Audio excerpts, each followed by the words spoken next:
Hey, welcome back to... You know what? I'm not even gonna do that today. Halloween Ends sucks so bad. Honestly, it is rare that a movie makes me this upset, and by rare, I mean I don't think one ever really has. Usually a bad movie is a bad movie, whatever. There's plenty of good ones out there, right? But this felt so disrespectful of a franchise I care so much about that I'm challenging David Gordon Green to a fist fight. Forget the review, any kind of critical analysis of the film itself. I want David Gordon Green to meet me somewhere and fight me. No, but really, welcome back to Anti-King. If you are new here, this is my short form review series, where I take a few minutes to take a look at a movie I might not otherwise have time to cover, and tell you in no uncertain terms, does it suck?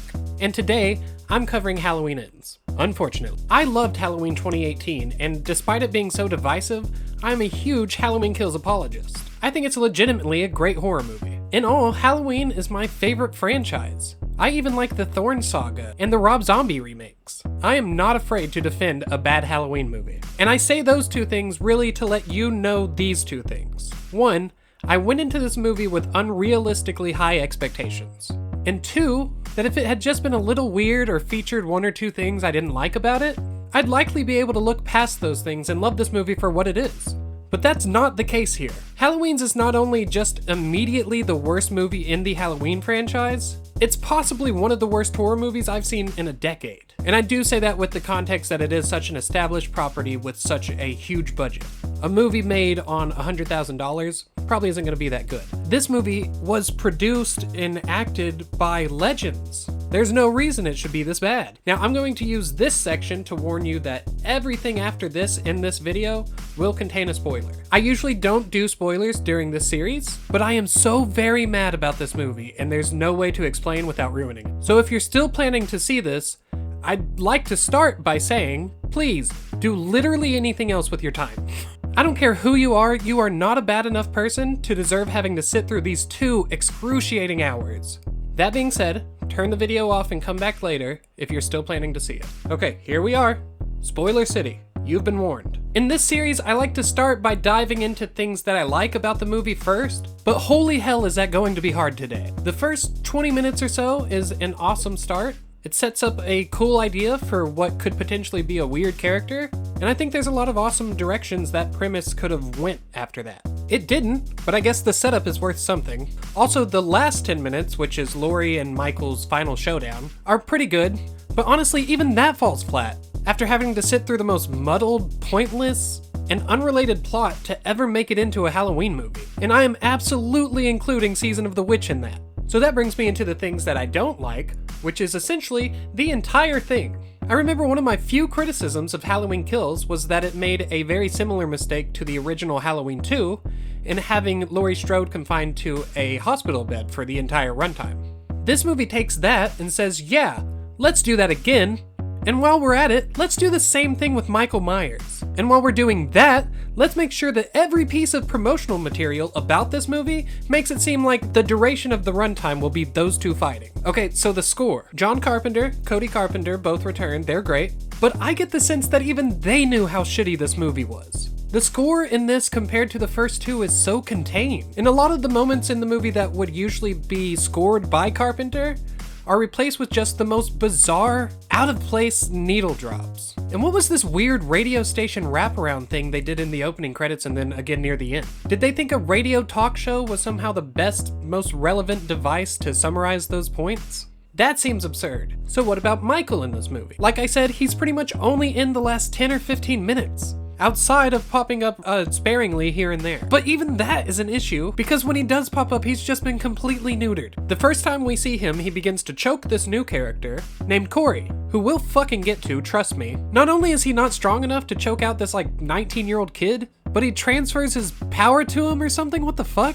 And then suddenly, Corey can just command him. That's a real thing they wrote into this movie, really. They decided the best way to wrap up this trilogy was by making a character we're introduced to literally 20 minutes prior to this, some kind of all-powerful serial killer necromancer or something?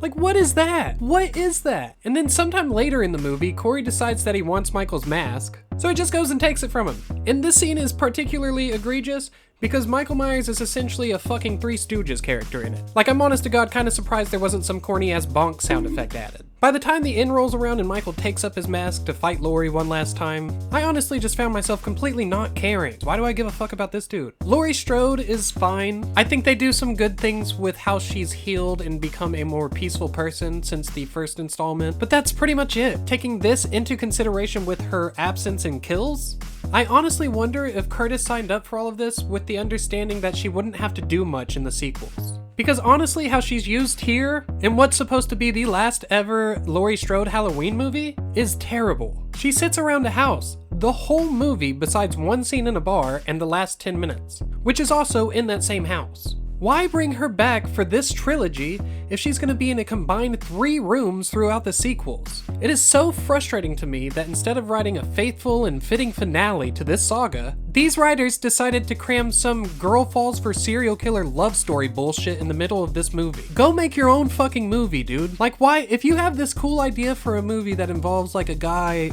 that like kills people and this girl falls in love, go make that movie. Don't try to like cram it into here. It doesn't work. This movie's supposed to be a Halloween movie, and like a pretty important one, I thought. And that's another thing. About an hour and a half of this 2-hour-long runtime features none of the characters we were introduced to in the first 2 movies. Outside of Allison, who honestly is not even that Allison.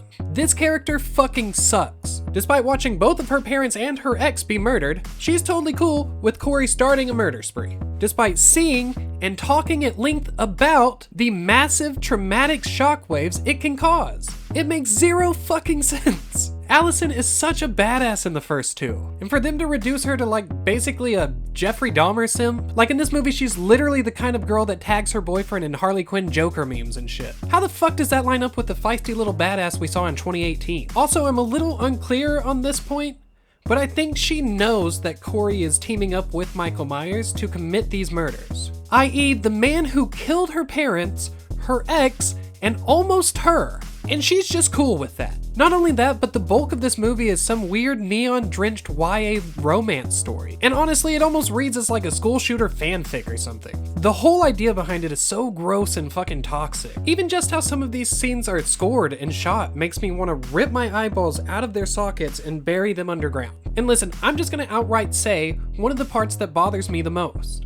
John Carpenter is 74 years old. Jamie Lee Curtis is 63. With this being the last of a major studio budgeted trilogy, it's likely gonna be a while before they reboot or otherwise revisit this franchise. I'm sorry, I could be wrong, but I don't see John Carpenter and Jamie Lee Curtis doing this in their mid-80s and 70s respectively. Meaning this is truly, very likely, their last passes in these roles. And for those to be wasted on this unrelated, pretentious garbage, honestly tragic, and entirely disrespectful to one of the most loyal fan bases in the entire genre. And not only that, but the movie is awful and is being panned by practically everyone, meaning studios will also likely be hesitant to do another one in the future. I mean, honestly, go fuck yourself, David Gordon Green. Also, holy shit, David Gordon Green was hailed as a genius in 2018, and the people that tabbed him to do their projects must have seen this and the reaction it's gotten, and they've gotta just be sweating bullets. He's in charge of an upcoming Hellraiser series, as well as next year's The Exorcist remake.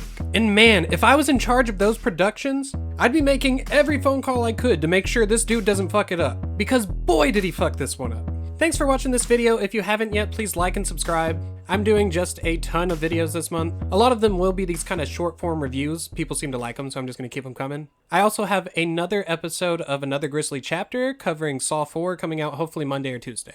Until then, stay safe.